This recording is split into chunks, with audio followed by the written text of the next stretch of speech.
Well, everyone, welcome again to the Forest Specialist Series. My name is Greg Goodland. I'm the Forest Public Affairs Officer for the Rio Grande National Forest. That is one of the partners presenting this Forest Specialist Series to you tonight. On screen, we have Kelly DeFi from the San Juan Mountains Association is our host and the driver of our Zoom program. So anything goes wrong, it's not my fault, right? Just teasing, Kelly. No, Yeah, be my fault. so I'm going to welcome everybody to the program, and I'd like to turn it over to Kelly to kind of go through some housekeeping things and let's everybody know how to operate this because we'd sure like it to be interactive if we can. Kelly, Great. take it. Well, so yeah, just the little housekeeping things. We ask that everyone stays on mute unless you're asking a question. You can ask a question by raising your hand. Down at the bottom ribbon, there's a reactions bar, and you click on that, and you can raise your hand that way. Or you can ask it in the chat, and we'll be watching for that too. The chat is the little bubble, looks like a speech bubble. If you want to, let's see, what else can I ask? Okay. So we do have a door prize. We actually have, these are different types of culturally modified trees. But we have a couple of books. So actually there's 2 door prizes tonight because I have 2 of these to give away. And then I believe Greg's got a tumbler to go with it.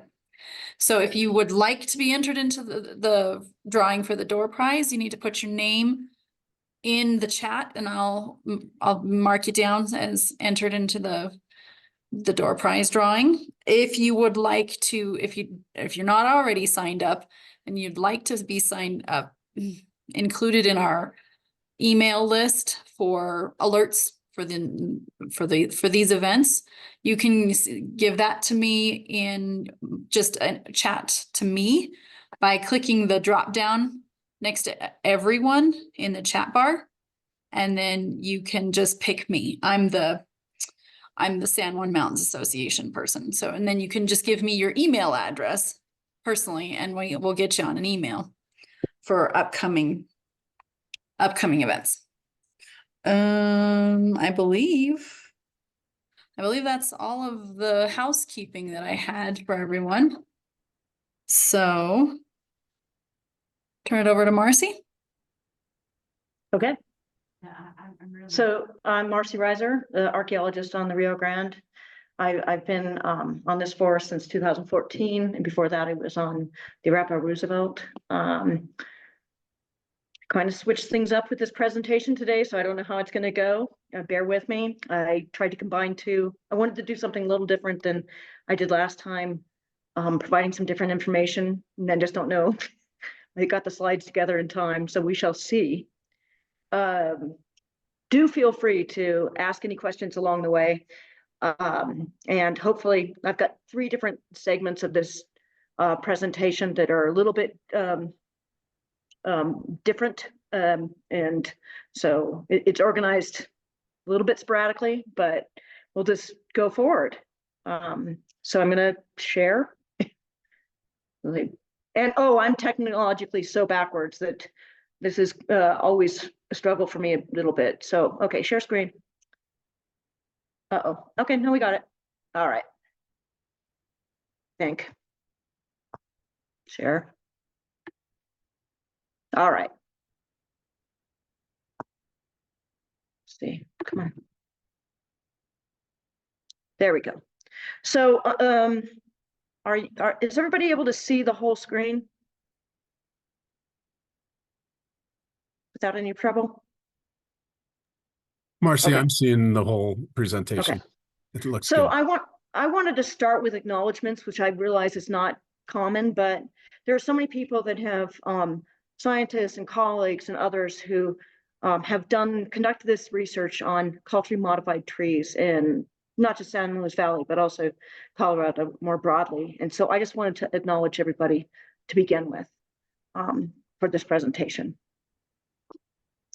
All right, so I'm going to define culturally modified trees, and then I'm going to redefine it. So culturally modified trees, or CMTs, broadly refer to living or dead trees that exhibit evidence of intentional tree manipulation, use, or other human activities, including things like bark peeling, axe cutting, delimbing, coppicing, grafting, wood removal, and so many other types that I can't even begin to describe.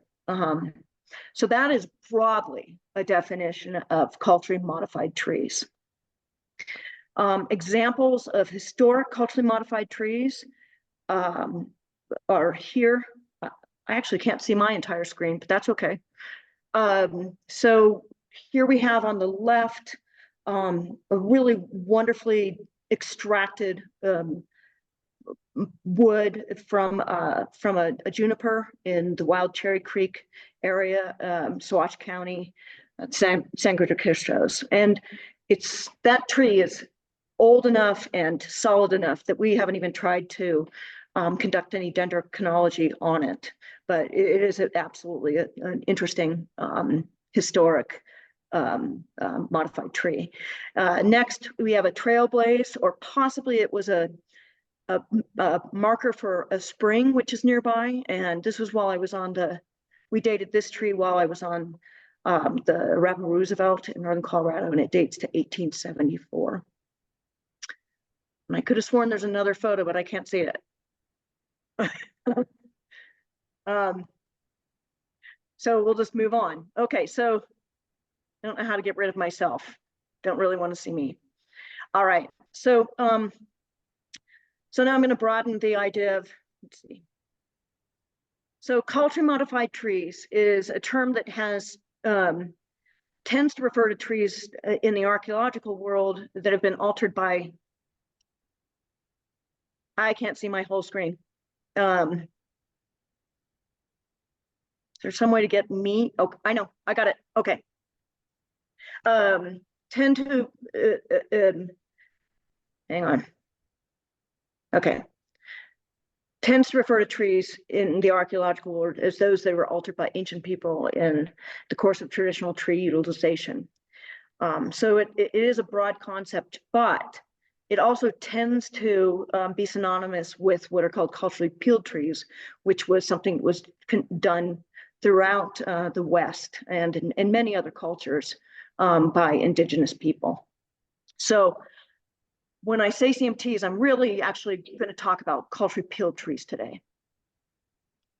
Probably one of the best descriptions I have seen of culturally peeled trees or culturally modified trees, it comes from out of British Columbia, where a lot of work has been conducted, and is even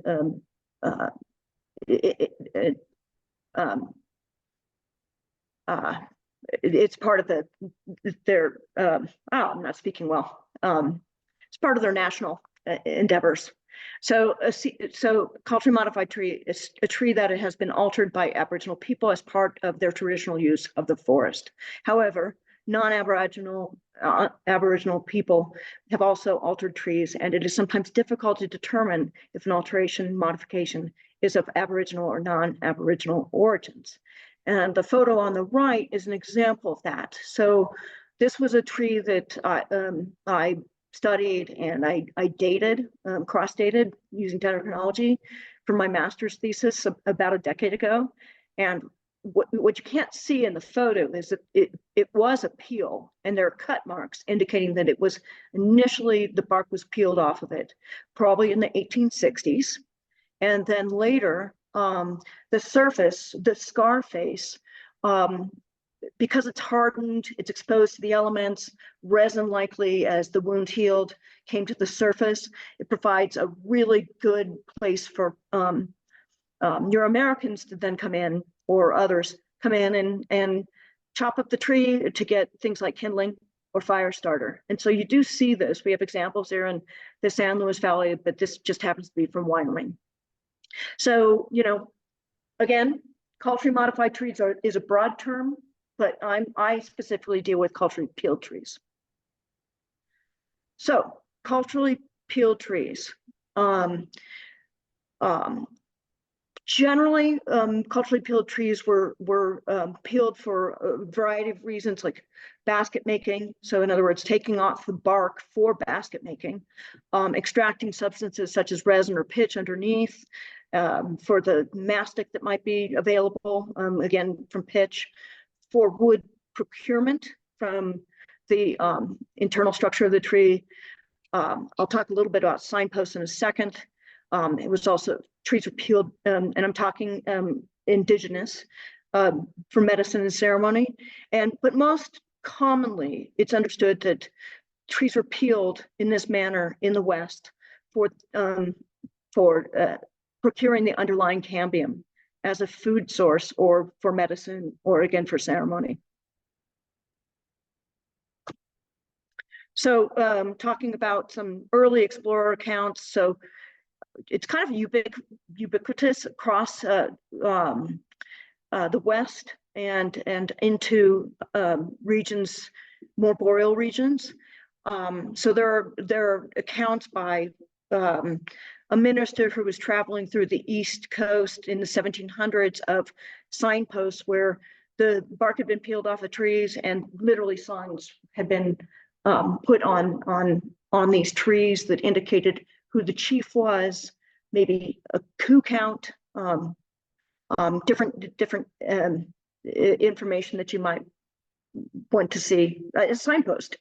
Lewis and Clark described peeled trees, and the Gunnison expedition here in Colorado also described a grove of pitch pine that likely is from trees that we know of, peeled trees that we know of from the sand dunes, Indian Grove.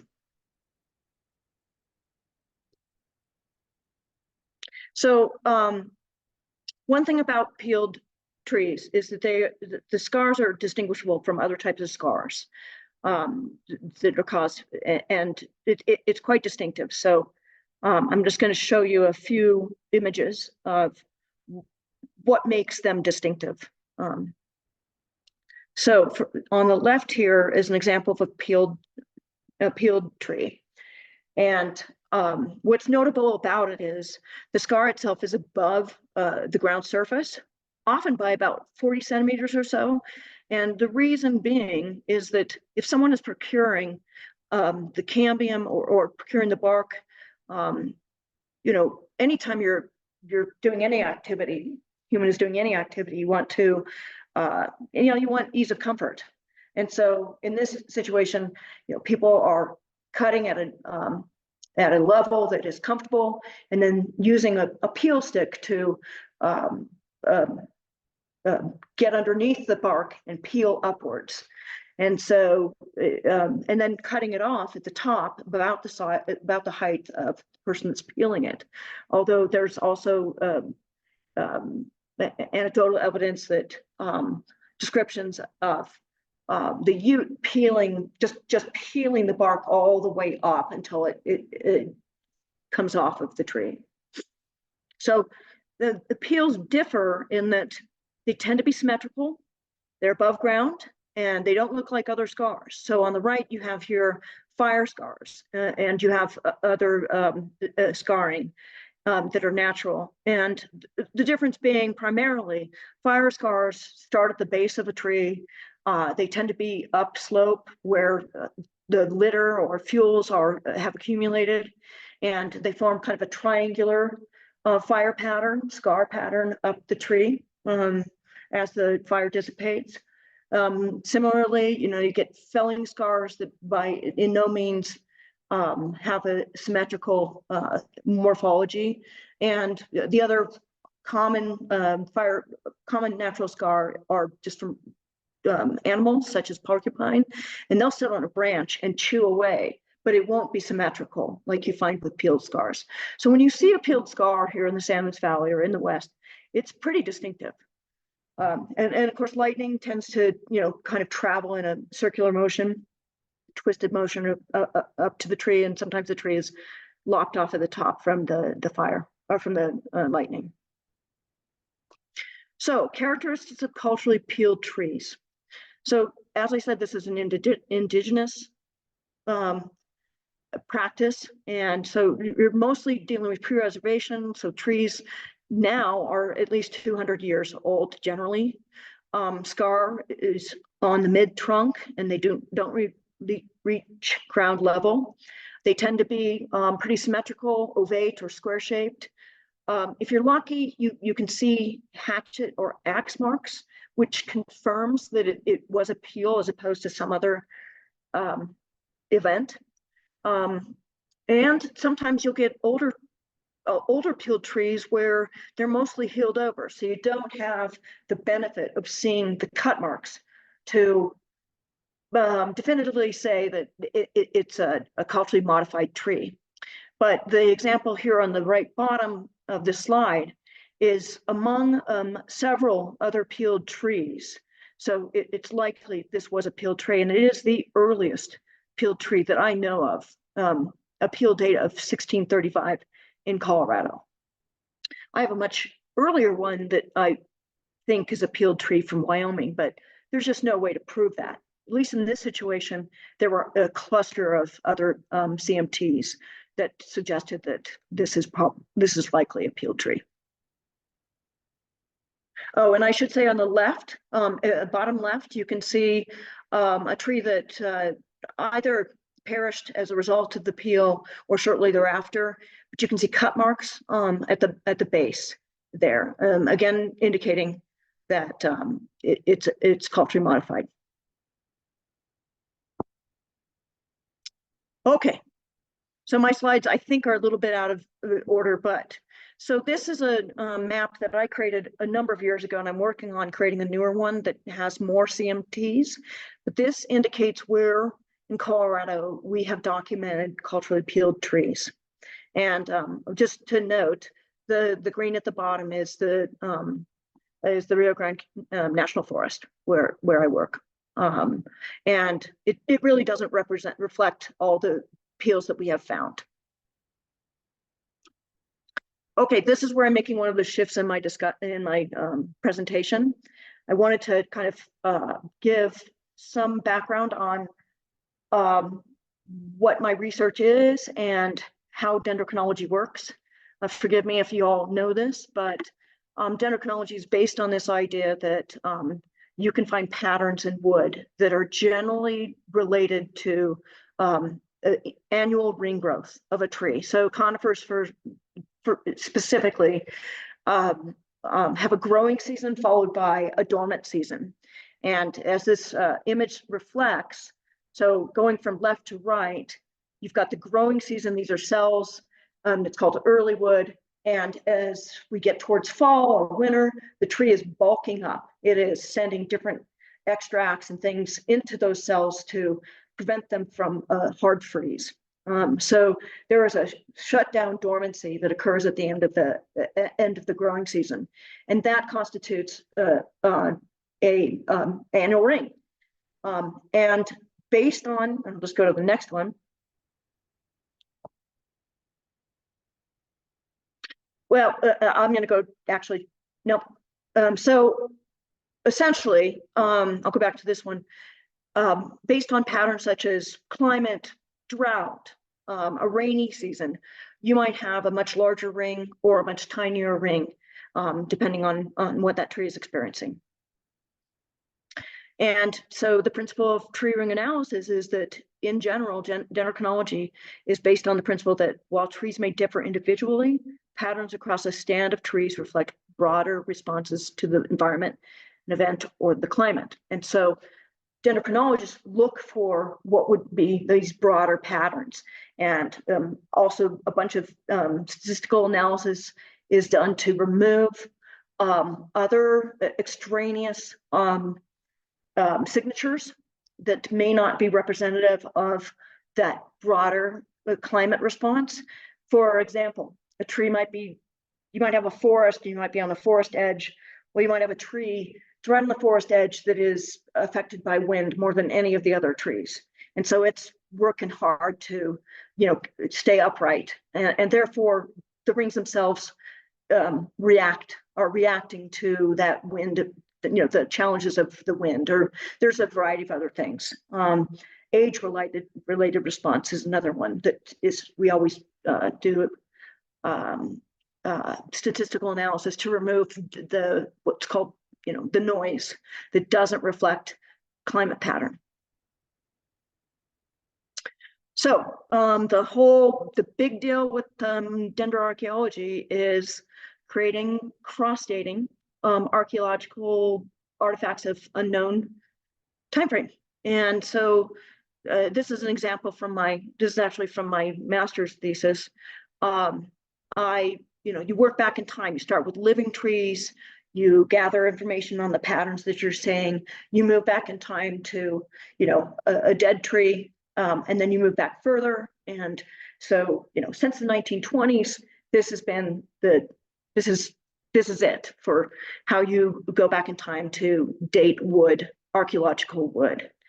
And if you're successful, you can build a chronology that goes back in time that shows those annual rings and those patterns, and therefore can then date different artifacts. Okay, so again, this is from my master's thesis, but part of the process of doing dendroarchaeology is taking samples, freezing them, because there's bark beetles and things that like to chew on wood, gluing, mounting, sanding again, taking a first look, and then doing analysis. And I'll show you some images of the next of what sampling is like, especially in the archaeological arena. So in terms of cultural resources, I can't just go in and cut down a tree if it's a peeled tree. We rely on what you can see here in the left barely. It's increment borers, and this center image is meant to show where I might try to sample the tree without injuring it using an increment borer, which basically takes a core out of the tree. And what I want to note about this is, so if you look at that old tree on the right, I don't know exactly where that scar starts. No idea. But I'm going to try to get as close to, I don't think I can, as close to this spot as I can, so that there's no gap. So this is the tree. So here's the tree and the scar. And then the tree is healing itself over time. This is called a cat face. And I want to get as close to here because it reflects the year that tree was scarred. If I go in here to this location, there's a big gap, and I can't reconcile that other than dating, using those patterns to date the tree prior to the scar, if that makes sense.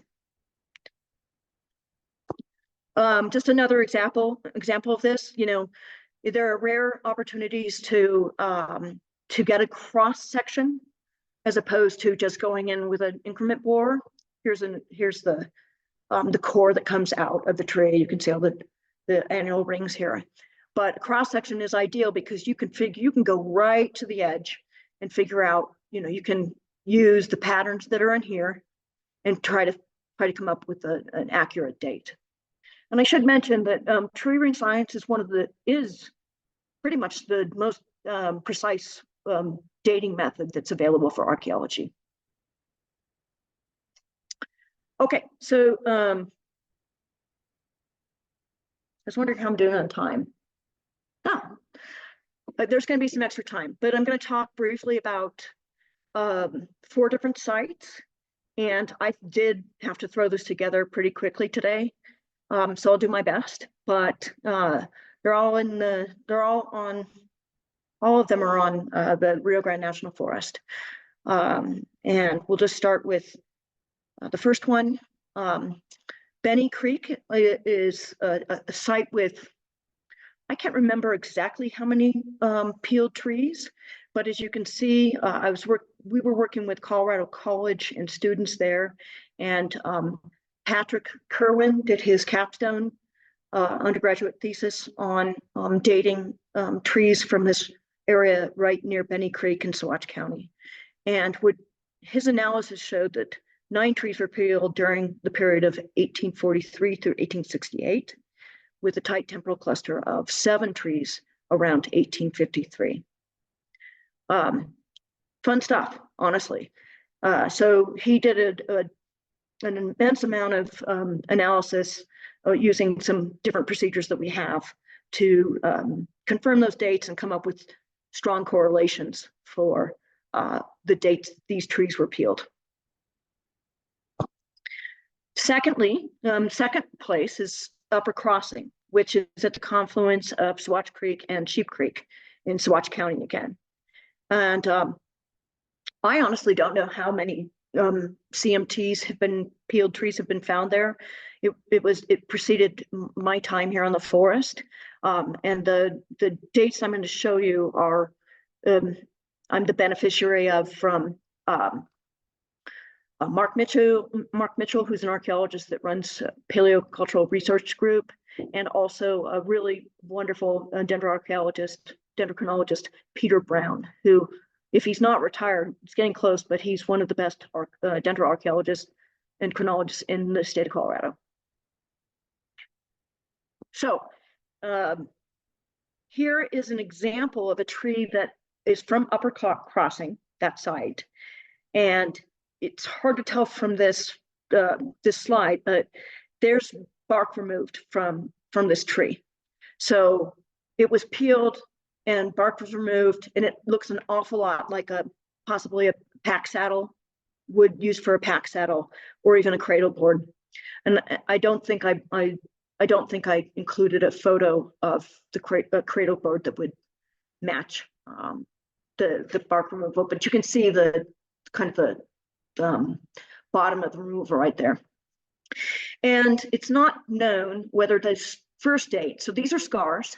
The first date may be a fire scar, it may be a peel date. The second one is a peel date. And so you've got two dates of 1798 and 1868, reflecting what we think are two cultural events. And here is a graph that again is from Mark Mitchell and his work, showing several, among all the peeled trees that are found at Upper Crossing, there are these clusters, which is kind of common, that date, and I think I've got a better slide of it here. The peeled tree research points to three major ute occupations. I should say that for this valley, the indigenous people that probably were peeling trees are mostly considered the Ute tribes and Hickory Apache, and then the Navajo Dene are not far away, but whether they were peeling trees here in the valley, I don't know. But so there are three major Ute occupations at Upper Crossing: 1798, 1828, and 1870. And again, going back to this idea that trees shut down in the winter, you can only then say that, roughly fall winter of 1870, I don't know what, or winter spring of 1871, like you can't, just as if I were to go and sample a tree right now, I couldn't say whether, well, that's not a good example, but it's a dormant season, so it extends for several months. But Mark Mitchell suggests that potentially you're talking about a generational going to a site generationally, because it's roughly about 30 years between these visits. It just could be winter camps. We know they were staying at Upper Crossing, overwintering at Upper Crossing. I want to say as of like 4,000 years ago. But there is some evidence that this is cyclical. So it's really fascinating research that shows like a repeated return, but maybe every 30, 40 years, something like that. Okay, preserving the past, Duncan Town Site. This is a fun little story, in my opinion. So on the left, you have a photograph by the famous, and I'm probably not going to say her name right, but Muriel Sibel Wohl, in 1942 of the Duncan Town Site cabin, which is still in existence and actually Forest Service rents out. In the background is a ponderosa pine that's been peeled. Well, and then below that It was sampled in sometime in the last 10, 15 years. And a scar date, there's a scar date of 1854 for that peel. Well, more recently, probably about 2014, 15, that tree succumbed to a beetle kill and dropped to the ground. So my favorite people in the whole world, three fire guys, cut that tree up and preserved the peel, which now sits at the Swatch Ranger District as a presentation. I have this sample sitting on my floor in my office at home. I'm still working to date it, but we do have a date of 1854. This is the difficult sample to date, but these two guys worked really hard to preserve that tree and make it available for interpretation at the Swatch Ranger District. So much thanks to them. Oh, yeah, and there's even a little video. Not much. It was not easy. This was a very, very heavy tree. Okay. And finally, just one other site. I guess I've presented fully in Saguache County, but the bunker site is a known Old Spanish Trail archaeological site, as well as much earlier on. And Dendrochronology has helped us to understand that. These are also slides not from me, but from other researchers. So, for example, there are culturally modified trees out there that are not peels. There are some peels out there, but there's also blazed pinyon and delimbed pinyon that would have been associated with the Old Spanish Trail. And these images are reflective of how many alterations there have been to this tree. But overall, at the bunker site, you again have three potential time periods of occupation and use of the site. You have the early 1760s to the 1780s, and middle possible Old Spanish Trail related. And there's enough artifacts that's fairly well confirmed. And then late 1850s, 1860s. And I would have to say that in my research, these dates keep cropping up, right? Like these three, very similar. And so I as I think through my own research, I do wonder about explorers coming in and others like Gunnison, for example, in 1853, the Bruno Treaty in 1873, where the Utes were prevented from being on this land. And so there's all these connections with some of these peels, possibly Utes coming back, Hickorea coming back, or also representative of, as this shows, kind of an end to peeling of trees in the 1860s, thereabouts in the San Luis Valley. Now, certainly there are examples of peeled trees that go well into the 1900s. Marilyn Monterano, who is a dear friend and colleague, has done more work on peeled trees in the San Luis Valley than anybody. And she has documented some peeled trees in the sand dunes that go into, I believe, the 40s or 50s even.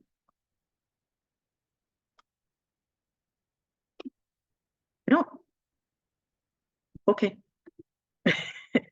There.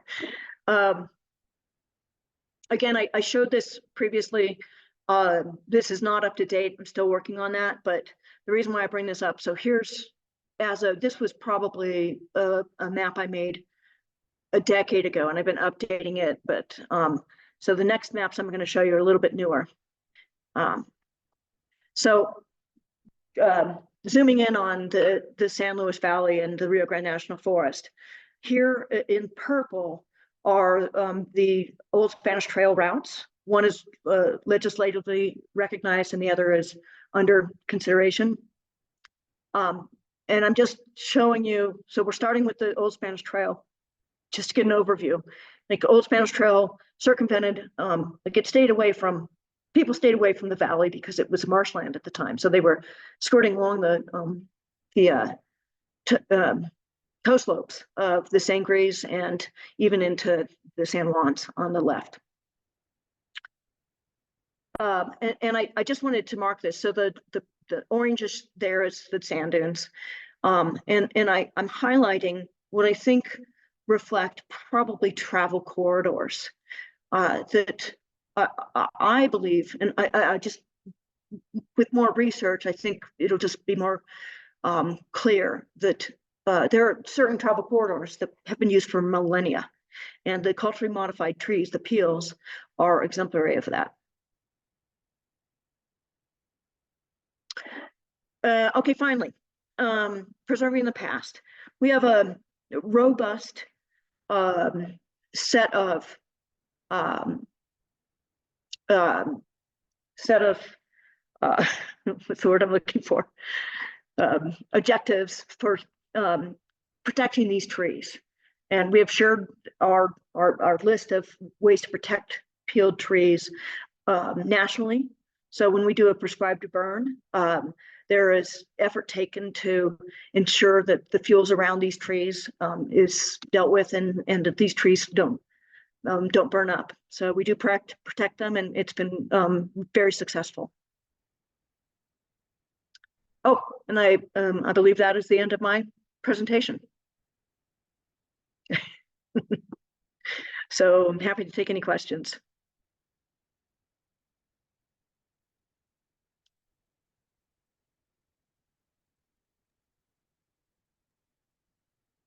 I have a question. Yeah.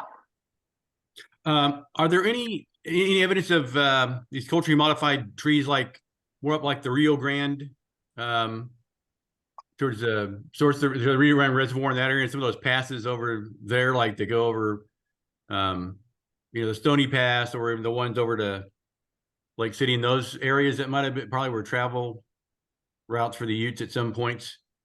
So yes and no. So largely the peeled trees are ponderosa, so they're elevation limited. However, along not far from the Beaver Creek Youth Camp, there are a bunch of CMTs. There we have found several up kind of the Stony Pass route, but not as high as that, simply because the elevation is wrong for the species. And once I get my maps up to date, there's a bunch more, but certainly you're seeing them along corridors. But the ones I found the most of are near Cochetope Pass. And that's not surprising, given that the old Indian Agency, around 1871, this would be the third Indian Agency that's over on the Gunnison side. Utes were likely coming back, and so I think some of the peels are going to reflect that. Thank you. Yeah. Hey, Marcy, Greg. First, why don't you go ahead and stop your presentation so we can see as you respond to questions. And two, I know you're not loving presenting, but I think you've done a wonderful job. You have me, as always, intrigued again. Yeah, you can just stop sharing there. I'm trying. Oh, okay. Like I said, this is not my forte. Fair enough. Screen sharing and trying. Kelly might have to come in here and stop share. Okay. You got it. Right on. So yeah, so I actually have a question. On one of the slides you had said you were showing us that you had 9 trees, and between the dates of, I think, 1847, and I didn't get the upper end of the dates, and then 7 of those trees you suggested were peeled in around 1853. So I'm wondering can you conclude anything from that, saying maybe that was a tough year food-wise, or drought, or hard winter, or something like that? I have all sorts of ideas about that. So I have thoughts that Gunnison came through, and this is speculation on my part. Gunnison came through, and then Utes came back and came through afterwards. And there is some evidence of that, which if I ever finish my dissertation, I'll write up. But I think, so my first experiences with peeled trees was in Wyoming, and I didn't expect it. I was dating cabins from the 1920s, and I thought for sure I saw trees that had cut marks and whatnot. I was very surprised to learn that they were from the 1840s, 50s, and 60s, meaning that that would have been off limits. I mean, I'm sure Euro-American miners snuck in there, but they weren't supposed to. So one of the thoughts I have is that, yes, it was difficult times, and peeled trees are associated with, stressful times, and there's evidence of, starvation times, etc. I'm not a firm believer in that. I think, yes, we have evidence of indigenous people peeling trees because they were stressed, fleeing the cavalry or whatever it might be. But it most certainly was a regular food too. It's an obvious food. It's described in the literature sometimes as a sweet treat that was enjoyed in the spring. So in answer to your question, Greg, I think it's combo. I'm still trying to figure out what was going on in the 1850s, but you've got explorers coming in. So you've got outside forces that are pushing. And the Ute, of course, were sort of more nomadic than, say, ancestral Puebloans, and there was all sorts of strife and different alliances. So it could have been a regular food, could have been a stress food, but it would have been chock full of nutrition. The cambium, that's underlying the bark. And you can use the tree rings to look at what the trees are stressed about. Like, yes, was there drought? I don't see that as much as I think we've got other hostilities and pressures going on. Plus, we've got trees that are at their senescence. So we're only seeing the trees. I mean, there are definitely trees that have passed that you can still see on the, forest floor, that the only thing left is the peel because it was solidified through the injury that occurred, right? So the resins came to the surface. I see peels that are, the only thing left is the peel, the scar face. But we're still limited by, 200 to 400 years. That's all we got. Which you'd think, I would think there'd be evidence of that going so much farther back in that amount of time, but clearly you're saying that it doesn't. Well, there's no way to prove it. So I have an example, and I'm fairly certain, I have no way to prove it, but when I was working in Wyoming, I have what looks like a peel, but there's no cut marks, so I can't tell, from 1574. Oh, wow. I don't know of anything older than that, at least in Wyoming, Colorado. I'll never be able to say for certain, but it certainly looks like a peel. It has all the characteristics of classic morphology. And we just happened upon it accidentally. Frankly, I didn't even know. My professor he lifted the stump up. I took a photo. I'm working on my master's thesis, and it's got the classic ovate, 40 centimeters above the ground, whole works. But I don't know. Can't say. Well, you sold me. Well, I'm going to open it back up to other questions, and then otherwise, if there's nothing right away, then I might direct you to the chat. But certainly, let's see if there's other questions out there. I don't know how to do the chat. Someone will have to help me out with that.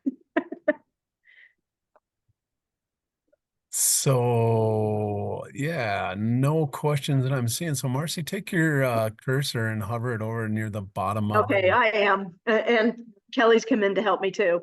There you go.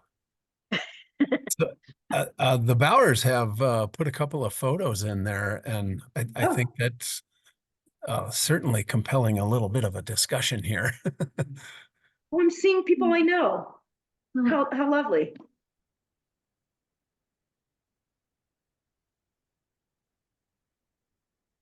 Oh, yeah. So, so the Bowers photos. So interesting. That's probably historic, but several of us think that those are clay markers of some sort. Thank you, Kelly. Those were, that one actually looks very familiar, but those were specifically cut in that manner as either a mining claim or a timber claim or something. And I've never had that verified for certain, but Angie Krall, the former archaeologist here, and I discussed it pretty regularly, and I've discussed it with Marilyn Monterano, who's the colleague that has done so much work on culturally peeled trees. It's very classic.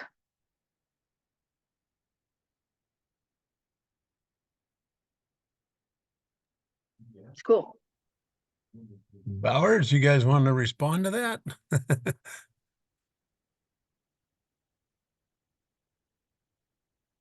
That's awesome. Thank you. Thank you so much for responding to the photos. We're actually on the hillside, just above Creed. And we noticed that tree whenever we, purchased the property, and we're kind of fascinated by it. And so that's why we wanted to join in on this conversation, because we felt like it may be something like that. So. Yeah, and speaking of Creed, and following up on what Wyatt asked, there's a bunch of peeled trees up at the landfill. Oh, okay. Creed. And we also found another. Not far from. Let's see. I called East Bench, so not far from the cutoff.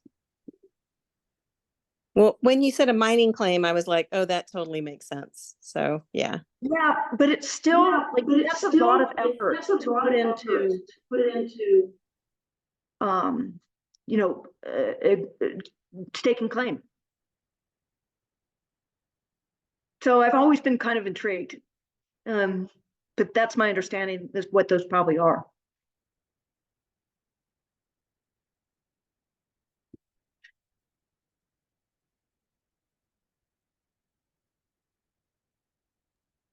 I am trying to read the chats, FYI. Oh, that's awesome. I think we've got all the questions answered. I'd certainly like to keep that open because, man, this is the best way to engage. You can talk to the pro right here. She's on the screen right next to me, or at least I think she is anyway. And people are always welcome to reach out to me too about it's kind of my life work. Like I said, I hinted at the fact that I'm trying to finish a dissertation.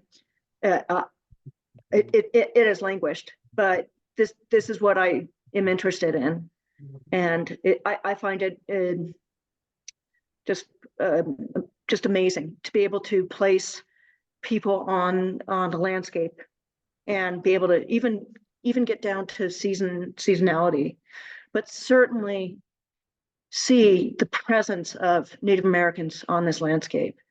I find it invaluable, and not to mention also Old Spanish Trail and things like that. Like, it's not limited to Native Americans, but my interest is in those appeals.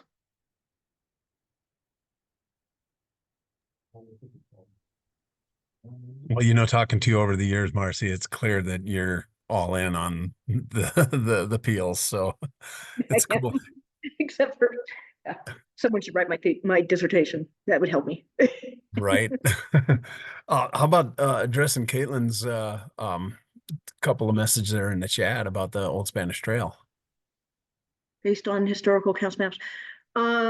Is the Old Spanish Trail based on, well, okay, the fun thing about the bunker site, we have one of the most impressive sites that is pretty positively associated with Old Spanish Trail. And it's because we have the Old Spanish Trail was in place.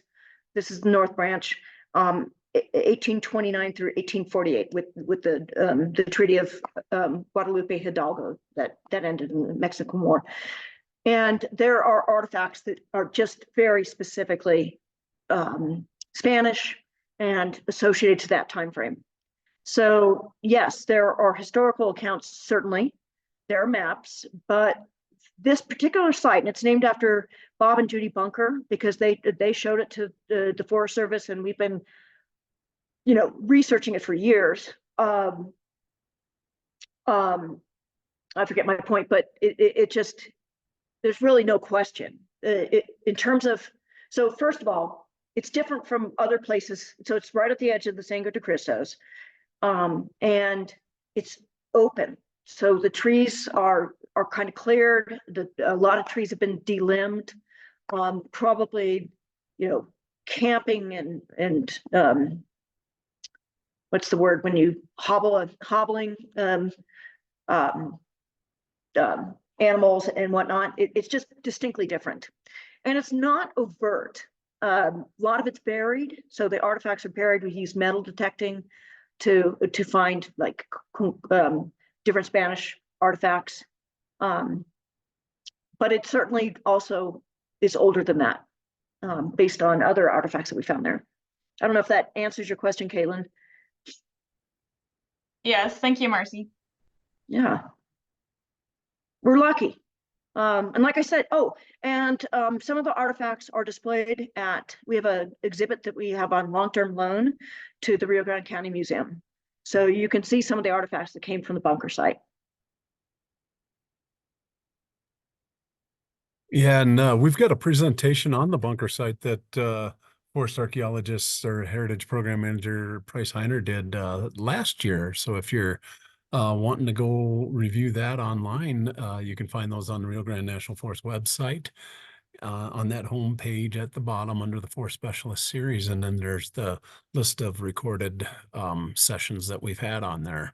Well, what's fun about what Price Heiner and Bob Bunker did is they selected a spot at the bunker site where they thought there was older material. And sure enough, they found, Price can speak about it better. I wasn't able to be out there, but they excavated and found in situ artifacts, projectile points that indicate, I'd have to say late archaic. So another like 4,000 to 6,000 years ago is my guess. I haven't read his write-up, but they spent some time looking and digging, and with really great success. So that whole area is just a neat composite of millennia of travel and camping and harvesting of pinyon, probably because there's a lot of groundstone and metates, monos and metates. Tons of, again, it's not overtly obvious, but there's artifacts there. For sure, that's the time frame that I remember from Price's presentation, Marcy. Yeah. So yeah, I think you're right in there. So hey, one last question though: are the culturally modified tree species in the region besides ponderosas, or is it limited to ponderosas? Well, largely in the West, it's ponderosas, and I suspect it's because of the taste. And you can also, so again, Marilyn Monterano did all this research on the nutrition. Peeling of the cambium is equivalent to getting 8 cups of milk, calcium. So it's just chock full of vitamin C and whatnot. I've tasted it. I thought it was delicious. I've tried Engelmann spruce, disgusting. Although I understand there's some kind of spruce beer that is indigenous, and someday I'll probably make that. But so in terms of the valley, you have, well, I showed a picture of the juniper. That wasn't peeled probably for food. That was peeled for wood procurement. We have aspen, of course, aspirin. And these are mostly found on at the dunes where Maryland has done so much work. Aspen, juniper, pinyon. What am I missing? Douglas fir, but ponderosa is predominant. Right on. I think that was the only ones I've ever seen, but I'm not out there checking those as much as you are. So Marcy, I think that's going to bring us to the end of the presentation. So any last questions? I think you can direct them, throw them in the chat while we're figuring the last couple of things out here. But one thing I'd like to point to everybody's attention, I put into the chat a Facebook event that you might be interested in. My partners on the Arapahoe and Roosevelt National Forests and Pawnee National Grasslands out of Fort Collins have decided that they love doing the idea of the Forest Specialist series. So they are now doing their Community Connections series, and they are concluding it right now as we speak with their avalanche awareness, their first one ever. So hopefully we won't be overlapping on a monthly basis, but I'd sure like to encourage you to check them out on Facebook if you have that. If you don't, drop me a message and or them a message. Again, it's the Arapahoe, Roosevelt, and Pawnee National Grasslands, and check them out. They have a pretty good lineup set up. So really cool that we're doing this, and there's a lot of people on here. So hopefully they're getting the same amount of community engagement. With that, I'm going to say thank you, but I also need to turn it over to Kelly with San Juan Mountains Association, our hosts again, to advise us who's the big winner for today. Well, there were two winners this time round, Suzanne and Olivia Brown. If you would put your email addresses into the chat to me, or not your email addresses, your physical addresses, because I got to send it to you. I will send you your prize if you'll send it to and give me your address. And other than that, I mean, just a quick plug for next month, we're going to be doing stream restoration, and that's going to be March 27th, I believe. I don't have my thing out, so I think it's the 27th, but keep your eyes open on Facebook and on our website and all that stuff, and we'll keep you updated. And if you want to be on the email list, give me that too. So that's all I've got for tonight. Yeah, I'm glad you did that, because that was right here in my hand to mention again. Next month is Rosalie Reese from the Rio Grande National Forest, but she was a partner of ours for many years. And again, stream restoration, beaver dam analogs should be a very interesting session. Again, Marcy, thanks so much for coming on. You're a wealth of knowledge. I'm really grateful to you for doing this Thanks. again. And I appreciate it. everyone, welcome, and have a great rest of your evening.